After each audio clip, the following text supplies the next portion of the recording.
Olá pessoal, vamos ao nosso estudo do livro Plenitude da Joana de Ângeles e também do livro dos Espíritos de Allan Kardec. No livro Plenitude da Joana de Ângeles nós nos encontramos então no capítulo 6, Altruísmo, e vamos dar a devida continuidade.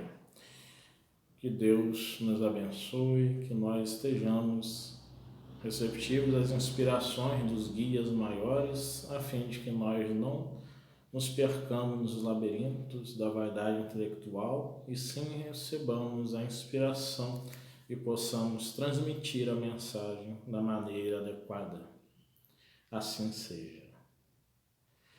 E nós vamos dando continuidade onde Joana de Ângeles fala, nós falamos no último vídeo da questão da paciência e a questão da coragem, e vamos continuar daqui. A coragem é valor moral para enfrentar a luta e persevera nela, nunca a abandonando sob qualquer pretexto. O esforço contínuo permite o prosseguimento da ação que realiza o progresso estabelecido. A erradicação das causas geradoras do sofrimento somente é possível através do esforço com que se empreende a tarefa, a ela dedicando-se com empenho, sem o que se malogra, adiando a oportunidade. O esforço bem direcionado caracteriza o grau de evolução do ser, porquanto, mais expressivo nuns do que noutros, distingue-os, demonstrando as conquistas já logradas, ao tempo em que faculta a percepção do muito a conseguir. Insistir, portanto, com seriedade pela conquista do altruísmo, encetando atividades que devem ser concluídas etapa a etapa, constitui passo de segurança para a libertação do sofrimento. Mede-se desse modo o caráter de um homem, pelo esforço que compreende para crescer, para melhorar-se, a fim de enfrentar as reações que o seu ideal e empreendimento provocam. Aquele que cede ante o obstáculo, que desiste diante da dificuldade, já perdeu a batalha, sem a ter enfrentado. Não raro, o obstáculo e a dificuldade são mais aparentes que reais, mais ameaçadores do que impeditivos. Só se pode avaliá-los após o enfrentamento. Ademais, cada vitória conseguida se torna aprimoramento da forma de vencer. E cada derrota ensina a maneira como não se deve tentar a luta. Essa conquista é proporcionada mediante o esforço de prosseguir sem desfalecimento e insistir após cada pequeno ou grande insucesso. O objetivo deve ser conquistado e, para tanto, a coragem do esforço contínuo é indispensável. Muitas vezes será necessário parar para refletir, recuar para renovar forças e avançar sempre.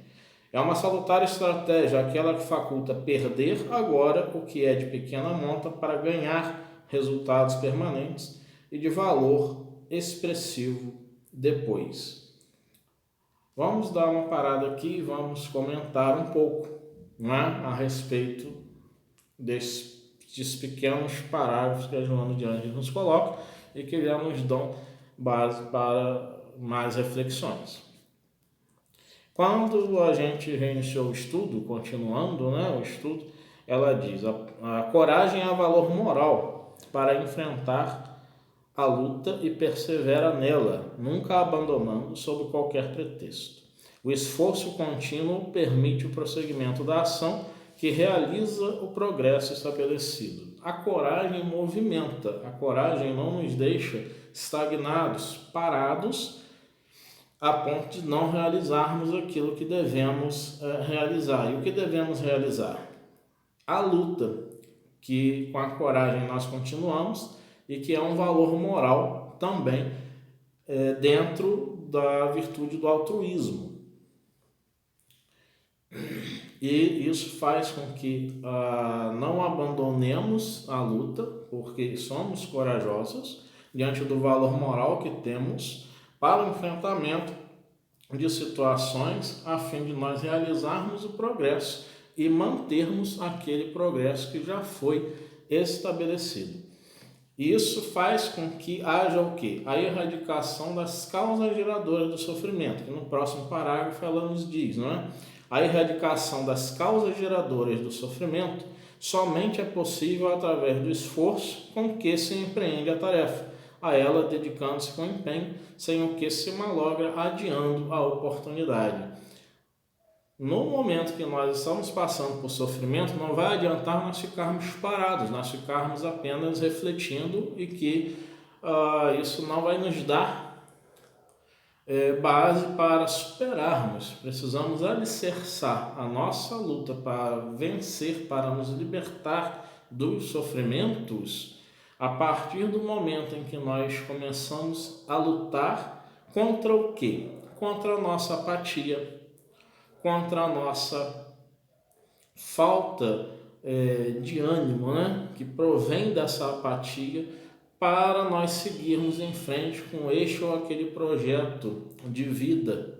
Imaginem-se fazendo um trabalho e de repente toda aquela movimentação, aquele projeto para a realização do trabalho não é feito porque nós começamos a pensar em diversas possibilidades, né? Entre os prós e o contra, ficamos pensando nos contra e não nos atemos aos prós. E só pensar no contra faz com que a gente fique contra a nossa própria personalidade, né? No sentido de realizarmos, no sentido de, em espírito, buscarmos, enquanto encarnados, o avanço para esse progresso espiritual que se faz também dentro da lei do trabalho.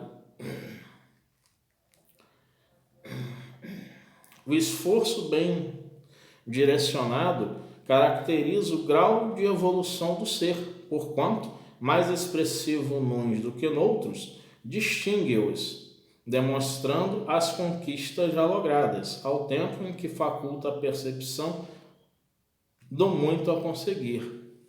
À medida que nós observamos em alguém um esforço para lograr êxito em suas tarefas, nós conseguimos vislumbrar, diz no Joana de Ângeles, né?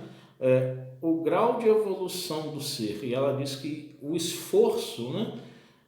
Para eles, espíritos superiores, obviamente o esforço faz com que eles logrem a melhor, né, visualização do grau de evolução que nós encarnados aqui nos encontramos, né? E que nível de exigência nós devemos estar suportando diante de provas que vamos passar, dentro do grau de evolução que temos, para o esforço maior ou menor a ser realizado. Então, quanto mais o nosso grau evolutivo é maior, obviamente nós vamos poder superar coisas maiores.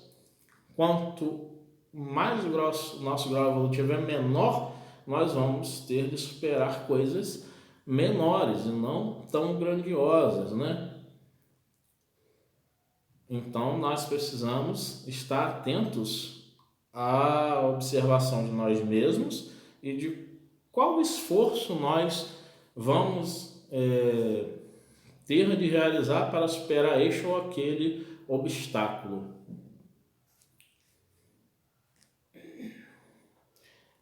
Continua ela: insistir, portanto, com seriedade pela conquista do altruísmo, encetando atividades que devem ser concluídas etapa a etapa, constitui passo de segurança para a libertação do sofrimento. Então, se a gente insiste em conquistar o altruísmo, nós vamos construindo um passo a passo, onde nós vamos realmente fazendo atividades que nós vamos concluindo etapa a etapa. Lembram de quando nós falamos a respeito de procrastinação em estudos passados, né? De nós ficarmos procrastinando as atividades, nossos deveres, quando podemos construí-los aqui agora, né? No livro A Voz Confie, de um dos mestres iniciáticos, né? De muito tempo, ele diz, né? Não deixe para a tarde o que pode ser realizado pela manhã, né? Se há condições de realizar hoje, agora, que façamos agora e não depois, se não há nada que atrapalhe realizar aquele feito agora, que nós o façamos. Se há feitos que precisam ser realizados e que nós não podemos fazer agora, então a gente para e a gente realmente não faz agora. Espera e cumpre a etapa depois. Porque apressar também é aquele velho ditado, né? Passar a carroça por cima dos bois. Isso também não é inteligente. Queimar etapas. Não façamos.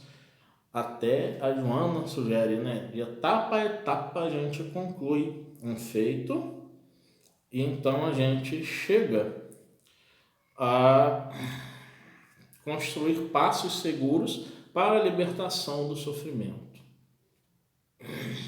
Que esperar também gera um sofrimento, né? Como nós falamos muitas vezes, né? Eu não gosto que ninguém me espere, e principalmente as pessoas pontuais, e principalmente não gosto que me deixem esperando. É uma exigência, né? Neste mundo de correria, né? Que nós vivemos. Ela continua: mede-se desse modo o caráter de um homem pelo esforço que compreende para crescer, para melhorar-se, a fim de enfrentar as reações que o seu ideal em empreendimento provocam. Se nós olharmos as diversas figuras na humanidade e vermos aquelas que lograram êxito, lograram sucesso em seus feitos, nós vamos ver o quanto de esforço foi realizado, né? Eu não sei até que ponto isso é verídico, né? Eu não tenho fontes para isso, eu gosto de citar fontes, eu gosto de deixar bem claro, bem fundamentado aquilo que eu digo. E eu deixo aqui bem claro que eu não sei se isso é real, que fonte verídica há para se acessar isso. Na internet tem muito, mas nada que indique um livro, uma obra, né, para que a gente ou baixe em PDF ou possa ter impresso e verificar a validade, a veracidade daquilo. Fala-se que Einstein, né, dizia que o seu trabalho foi 10% inspiração e 90% transpiração. Então, é medir, né, o caráter de um homem pela compreensão, né, pelo esforço que ele faz para crescer, para melhorar-se. E aí a gente olha o esforço não só em relação ao trabalho, mas o esforço da mudança íntima que aquele ser realizou igualmente. E aí ela diz: aquele que cede ante o obstáculo, que desiste diante da dificuldade, já perdeu a batalha sem a ter enfrentado. Se a gente, diante de qualquer obstáculo, a gente simplesmente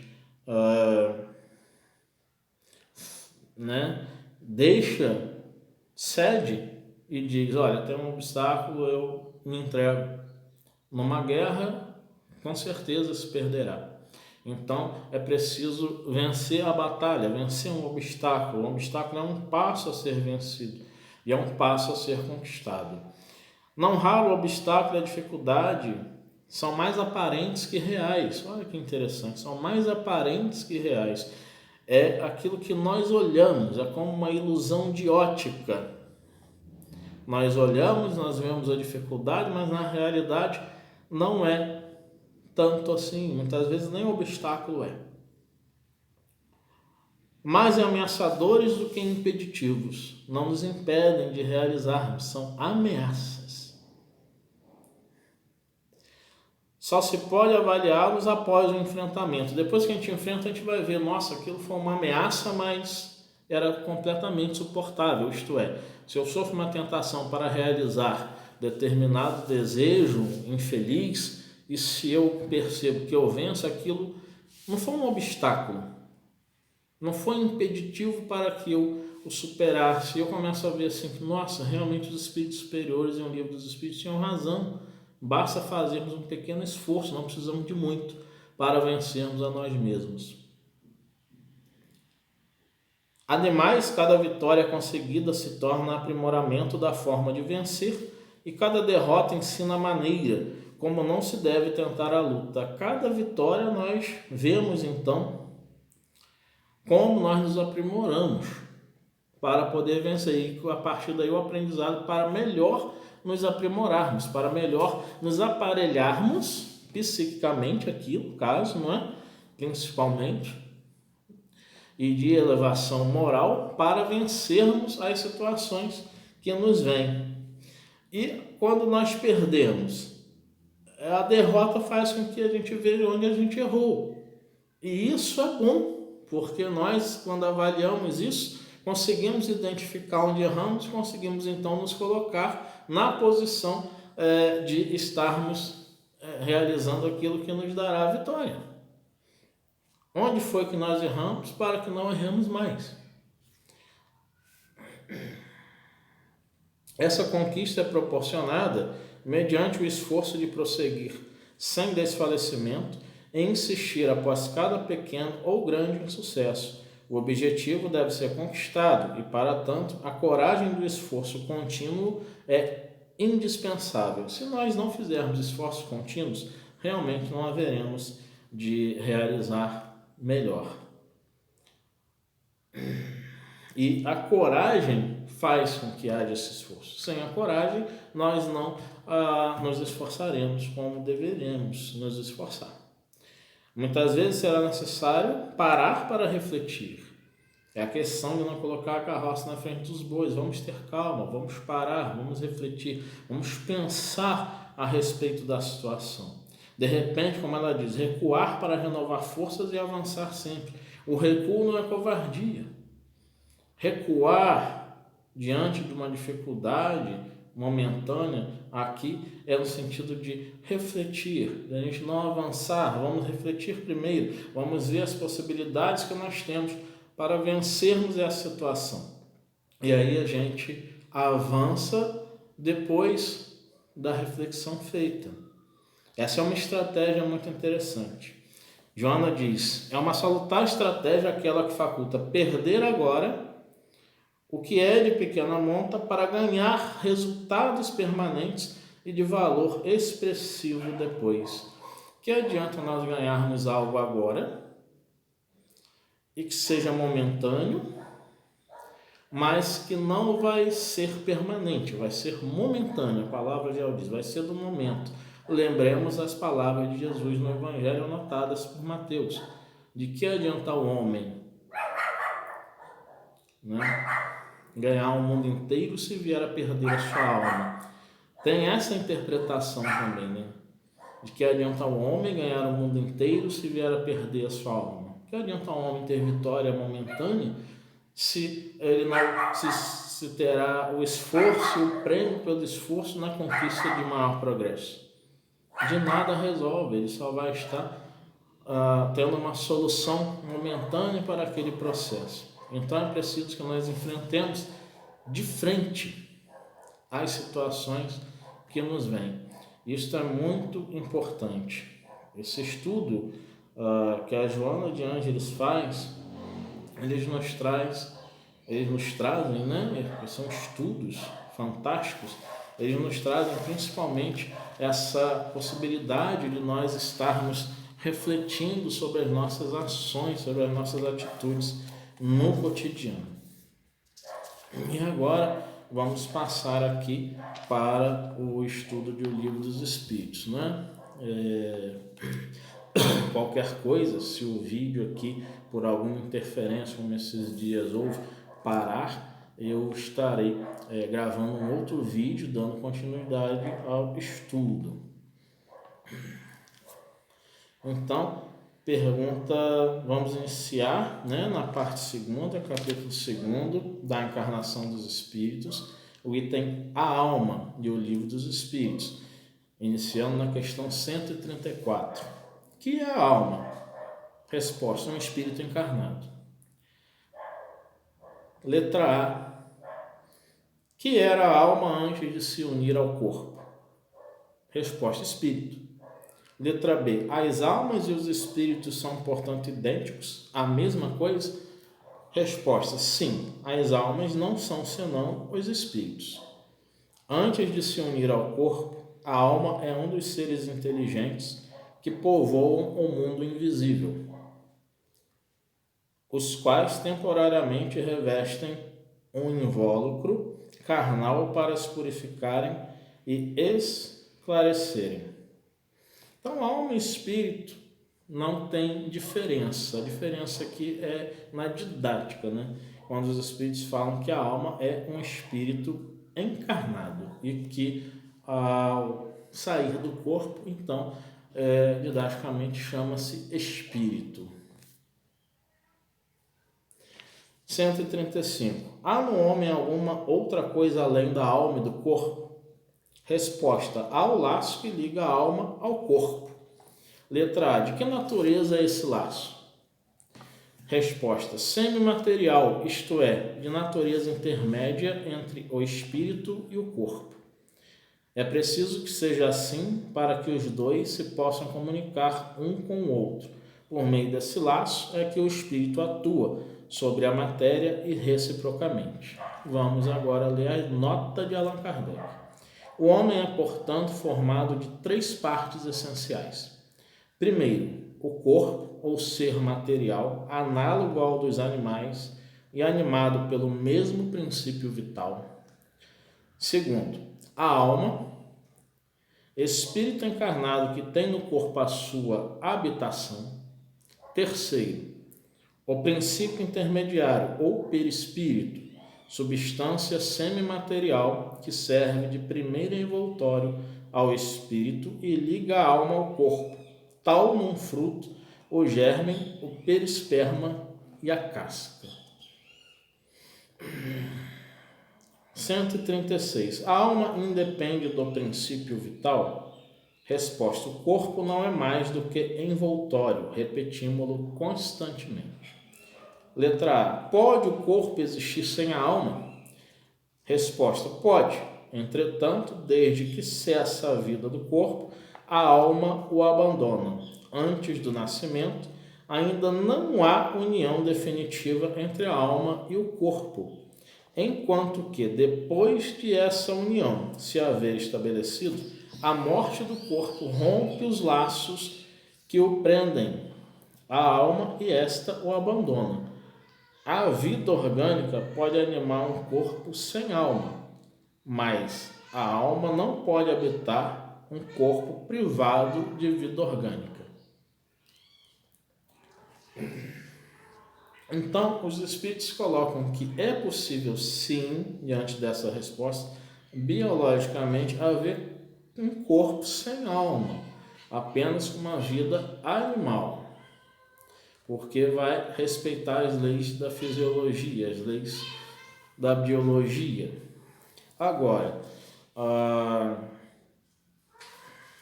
como eles falam, né? Antes do nascimento não há união definitiva entre a alma e o corpo. Então, um bebê pode estar sendo gerado no ventre de sua mãe e não ter nenhum espírito ligado a ele, né? No grupo do WhatsApp de conversa, Encontros Semeadores, eu deixei um áudio respondendo a questões relativas a isso, né? E eu recomendo que se leia as questões 224 de O Livro dos Espíritos e também 354 a 356.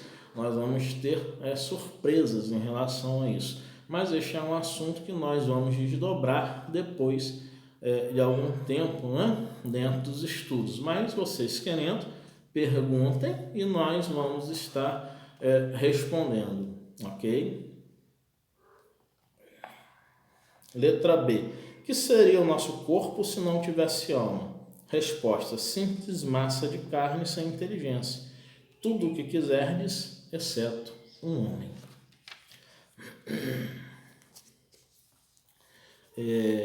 Questão 137. Um espírito pode encarnar a um tempo em 2 corpos diferentes? Resposta: não.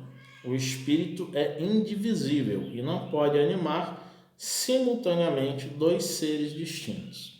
Ver em O Livro dos Médiuns, o capítulo 7º, da bicorporeidade e da transfiguração. Questão 138. O que se deve pensar da opinião dos que consideram a alma o princípio da vida material? Resposta: é uma questão de palavras, com que nada temos. Começai por vos entenderdes mutuamente.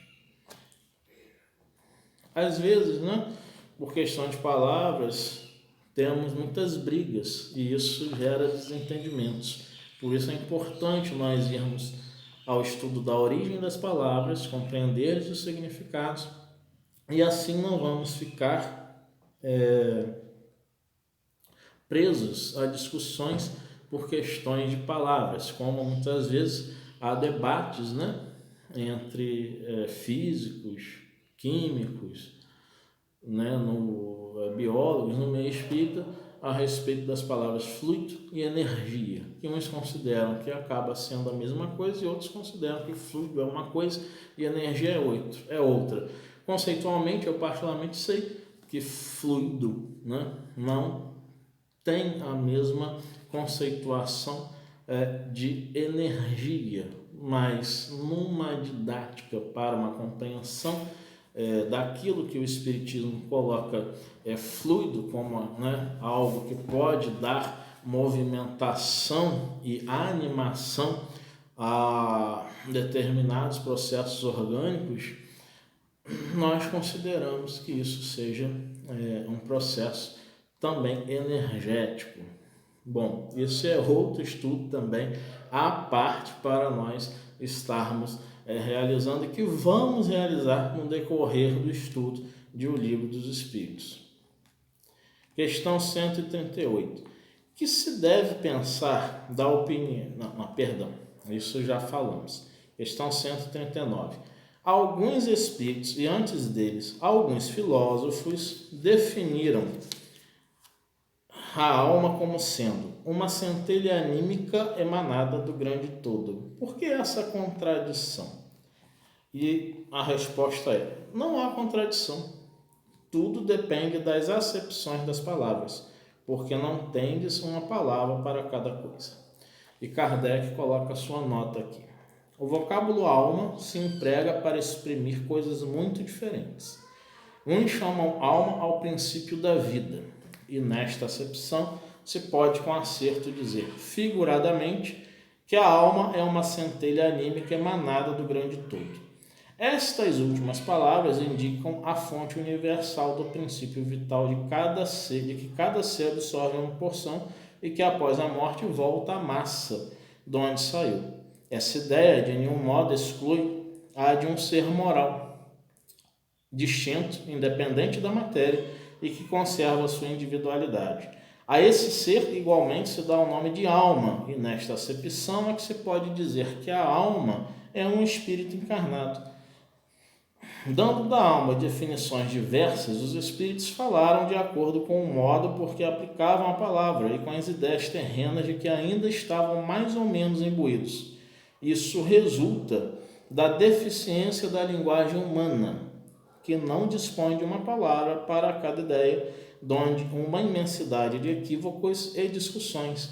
Eis porque os espíritos superiores nos dizem que primeiro nos entendamos acerca das palavras. E ele pede para que se veja, então, na introdução, a explicação sobre o termo alma, parágrafo 2º da introdução, onde Allan Kardec coloca as diversas separações da palavra alma, diante de suas interpretações, pela escola materialista, cientificista, pela escola espiritualista, dentre delas o panteísmo, e pela escola espírita. Que Deus nos abençoe. Continuaremos estes estudos para a próxima semana, E eu os estarei postando aqui ou na quarta ou na quinta-feira. Postando aqui, eu digo, para o YouTube, sem acesso ao público em geral, mas transmitindo para outros grupos também que nos pediram, e para o nosso grupo de estudos no WhatsApp. Que Deus nos abençoe, que vocês possam ter ainda uma semana, um final de semana, esse dia e o seu final de dia em muita paz e que Deus abençoe a todos nós. Fiquem bem, Deus nos abençoe.